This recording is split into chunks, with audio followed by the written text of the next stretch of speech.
Welcome, good morning. My name is Chris Rubish. I'm a registered nurse at Essentia Health in Duluth and a member of our negotiating team, as well as the president of the Minnesota Nurses Association. We are here today to provide an update on the negotiations that are happening and in some cases not happening in our healthcare institutions here in the Northland. We'll also be sharing the results of our unfair labor practice strike authorization vote that were taken across multiple bargaining units at Aspire St. Luke's and Essentia Health yesterday. Over the course of the last 2 months, M&A and Essentia Health acute care nurses have met 9 times and shared proposals to ensure safe and appropriate staffing levels on every unit of our hospital, proposals to ensure that no nurse is disciplined for voicing safety concerns, proposals to ensure that our sick time language in our contract comes into compliance with state law, and to protect workers' private information and personal data from hacking or misuse. These proposals are important to us because they'll keep our patients healthier, avoid adverse hospital events like falls or hospital-acquired infections, or the misuse or late administration of medications. They'll keep nurses safer by adding staff and reducing the risk of workplace violence, and they save money by reducing costly hospital readmissions. They help to retain nurses who are leaving the bedside early due to moral injury and unsafe working conditions. Essentia Health has responded to our efforts to find real solutions to the staffing crisis by telling us, don't hold out hope, by attempting to remove contract prohibitions against staffing based on financial markers alone, and perhaps most alarmingly, by proposing to gut the language that we achieved in 2022 contract negotiations to help us improve staffing levels in our facilities. Not only do they not want to provide safer staffing ratios, they want to move us backwards.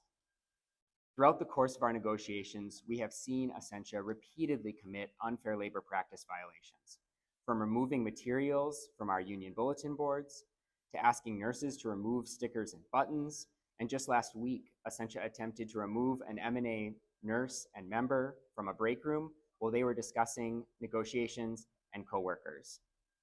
This type of retaliation is illegal, it's anti-union, and it's made it impossible for nurses to fairly negotiate with Essentia on the issues that are most important to us, our patients, and our community.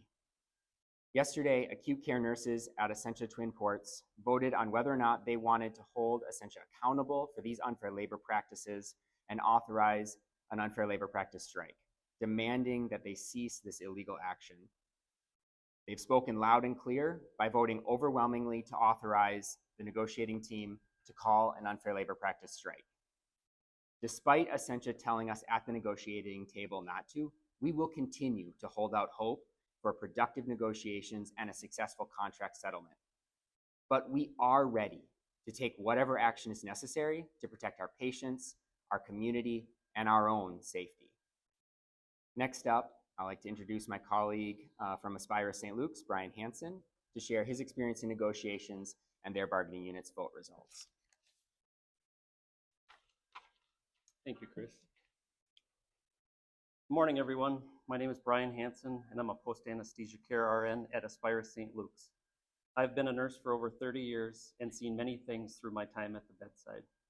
Over the course of the last 2 months, negotiating team nurses from St. Luke's have met our employer at the bargaining table with one specific goal in mind: to obtain safer staffing ratios for our patients. Nurses at St. Luke's have offered reasonable and cost-saving proposals that would save lives through improved staffing levels. Nurses also brought forth proposals to address workplace violence and asking for clear signage for patients and families to be able to contact a patient advocate when needed. To Aspire St. Luke's nurses, these proposals are crucial. Every day, nurses at St. Luke's struggle to keep up with the number of patients we are assigned. Every day, we walk away from our shifts knowing that if we had even a little more help, we would have been able to do more for the patients we care for. We know that when we are poorly staffed, patients needing to use the bathroom may have to wait an additional 15 to 30 minutes, sometimes resulting in falls and injury when they can no longer wait. To a patient waiting for their pain medication, an additional 30 minutes or even 60 minutes means they are not able to stay on top of their pain and may end up with poor outcomes or an increased length of stay. To nurses, the constant moral injury of knowing we could have done more is something that haunts us. We know that with just 1 or 2 additional nurses on a shift, the chances of adverse patient events and nurses being assaulted or injured decreases. With proper staffing, our patients are less likely to be readmitted, leading to better care and cost savings for both patients and the hospital. Nurses at St. Luke's are leaving the bedside at an alarming rate, with over 100 nurses leaving our facility each year. According to the employer, these numbers are average and in line with the rest of the country. I guess they think this is okay. But my colleagues and I know that having appropriate staffing levels could decrease that significantly, saving hundreds of thousands of dollars through retaining the current already trained nurses. Despite our attempts to do right by our patients, Aspirus has attempted to wage a battle with both the public and at the table, trying to paint nurses as unreasonable. They have repeatedly stated they are not interested in our staffing proposal. They have told us we already have the best staffing language in the state, despite the fact that they don't actually follow it, leaving most units understaffed on a daily basis.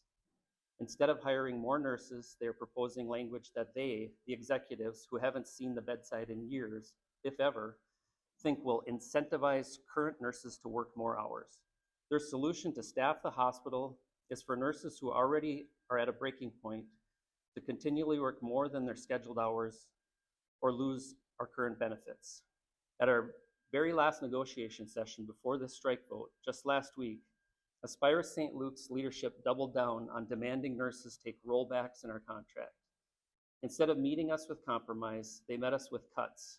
Instead of working towards solutions, they proposed significant economic penalties, proposing to reduce sick time by almost 88%, with rollbacks in vacation time, dental and health coverage, and getting rid of funeral leave altogether.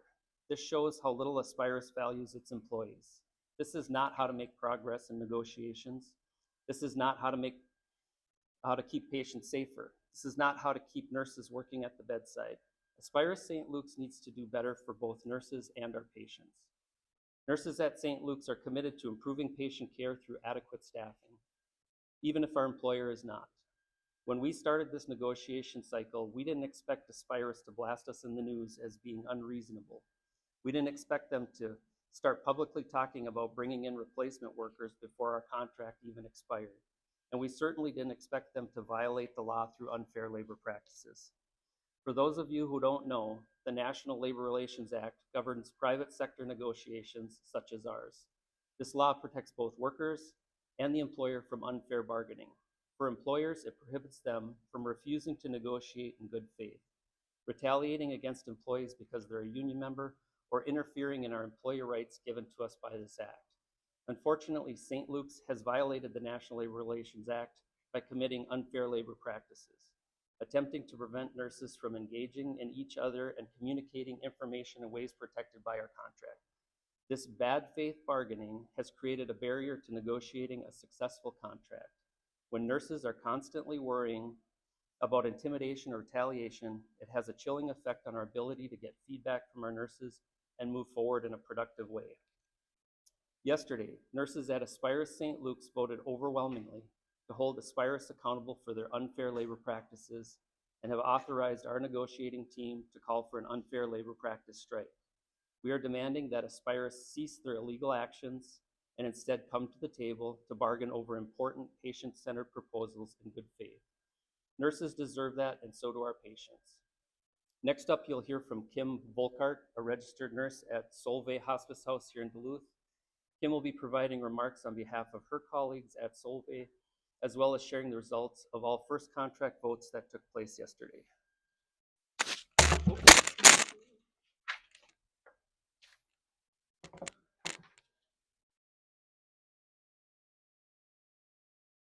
Thanks, Brian. Good morning. As Brian mentioned, my name is Kim Volkart, and I'm a registered nurse at Solvay Hospice House.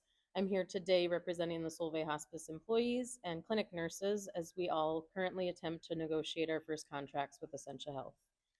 Due to unsustainable conditions and facilities across the Essentia system, nurses such as myself have been organizing with the Minnesota Nurses Association over the last year to obtain a contract that will ensure our patients are safe and staff are able to continue doing the work that they love.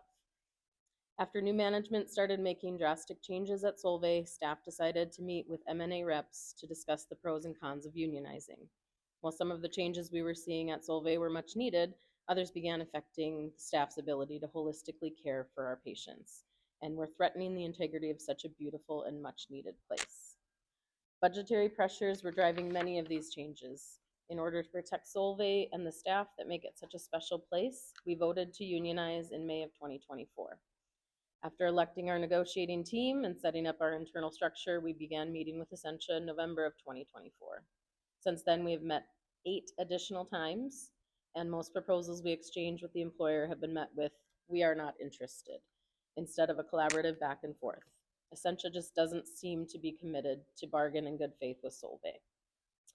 With incidents of workplace violence on the rise for healthcare workers, one of Solvay's proposals is to have the same language in our contract that our hospital colleagues get when assaulted badly on the job. 3 days of paid administrative leave to heal, and pay that doesn't come from our own benefit time. It's not much, but would mean a world of difference to us if we suffer from broken bones, concussions, or other injuries while providing patient care. Essentia Health, however, is unwilling to budge, refusing our request outright. Instead, Essentia is pushing for language that would allow them to mandate overtime for Solvay staff. This comes despite state law that prohibits employers from requiring nurses to work overtime if they feel that it will negatively impact patient care. And it comes despite 90% of Solvay staff signing a petition stating that they could not agree to a contract where dangerous mandated overtime is allowed. Unfortunately, this had no effect on Essentia's persistence in pushing for the ability to force staff to work potentially dangerous consecutive shifts. The care we give to Solvay patients and their loved ones can be physically, mentally, and emotionally exhausting after just an 8-hour shift. Forcing staff to work for 16 hours has been proven to diminish the care provided and will lead to further burnout and turnover amongst staff. In addition to the insulting proposals they have given us, Essentia has also continued their pattern of unfair labor practice violations to this group of staff as well. Unfair labor practices such as making unilateral changes by implementing cross-facility floating without a discussion with the staff or the union first, and attempting to interfere with union rights to participate in federally protected union activity are both illegal and have been made it difficult for us to successfully negotiate with Essentia Health.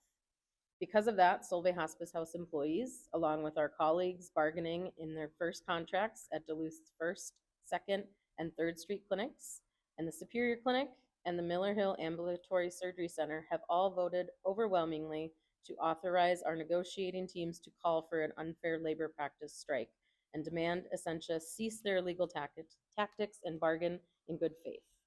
We hope this is a wake-up call to Essentia to cease their illegal tactics and begin to be serious about keeping our patients and staff safe. Next up, you will hear from Sarah McCumber about progress they have made in negotiations and how the APPs have voted for their ULP strike authorization. Good morning. My name is Sarah McCumber. I'm a nurse practitioner who has been practicing at Essentia for the past 24 years. Throughout my career, I've witnessed firsthand how the role of advanced practice providers, nurse practitioners, PAs, nurse midwives, and clinical nurse specialists, or APPs, have expanded. We're seeing more patients, managing more complex care, and filling critical gaps in the healthcare system. Despite this growing responsibility, APPs have been excluded from meaningful participation in decisions that directly impact our work. Last year, our group voted to unionize with the Minnesota Nurses Association so we could have a real voice in our working conditions. During the election, Essentia pledged to respect our decision and work with us. But after we won, they changed their tune. Since the National Labor Relations Board certified our union in August 2024, Essentia has refused to bargain, violating federal labor law and ignoring their legal obligation to negotiate in good faith. This refusal has many consequences. Many of my colleagues have been reassigned to new sites or had their hours changed with no warning and no input. One provider was even told to sleep in a hospital morgue due to a lack of available lodging. That's not just disrespectful, it's dangerous. So our patients are affected too. When providers are shuffled around without support or continuity, relationships suffer. Patients with chronic conditions or mental health needs are especially harmed when they can't rely on seeing the same provider from visit to visit. Essentia's refusal to bargain is more than a broken promise. It's a violation of federal law. Over the past year, they've continued to make unilateral changes to our working conditions without negotiating our union. For example, some of my hospital advanced practice provider colleagues have their work site changed with little to no notice. For example, being required to shift work from the Duluth St. Mary's to a regional site up to 1 to 1.5 hours away without consideration of family obligations, often not including drive time and work hours, consideration for working conditions, and no extra compensation when their physician colleagues receive extra compensation. This causes safety issues with winter travel or being on the road for extended hours, inequity in treatment with physician colleagues, and difficulty with family balance. These are not minor issues. These are unfair labor practices that show a pattern of disrespect for providers, for the law, and for the patients we serve. That's why our APPs voted to authorize our negotiating team to call a ULP strike. This decision was not made lightly. None of us want to step away from our patients. But when leadership refuses to follow the law, we are left with no other option. Our message is clear. We are united, we are serious, and we are ready to act to defend our rights and protect patient care. We are calling on Essentia to come to the table and bargain in good faith. APPs are essential to this healthcare system. We live here, we work here, we're your neighbors, and we care deeply about our patients. This is about respect, safety, and accountability. We are standing together not just for ourselves, but for our patients who count on us every day. And now I'll turn it back to Chris Rubish. Thank you, Brian, Kim, and Sarah. As you've heard here today, healthcare workers are attempting to negotiate for safer staffing ratios for their patients, measures to protect themselves against workplace violence, and the preservation of their existing benefits, such as their own healthcare and sick time banks. These priorities are meant to keep patients and healthcare workers safer, save money for our hospitals, and keep healthcare workers at the bedside. But in response, we have faced significant barriers to negotiating a fair contract in the form of intimidation and interference with our legally protected union activities. These actions are illegal, and they are considered unfair labor practices in the eyes of the law, and we can no longer tolerate them.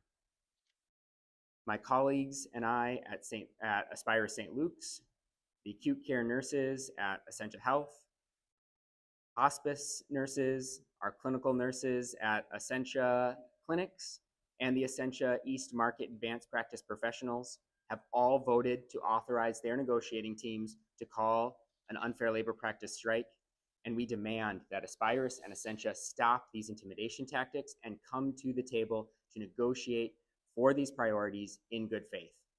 In the coming days, our negotiating teams will be meeting with their members and amongst themselves to determine what our next steps will be. And we hope that this ULP strike authorization will be enough to demonstrate our resolve and to reach a safe and fair contract agreement. Thank you.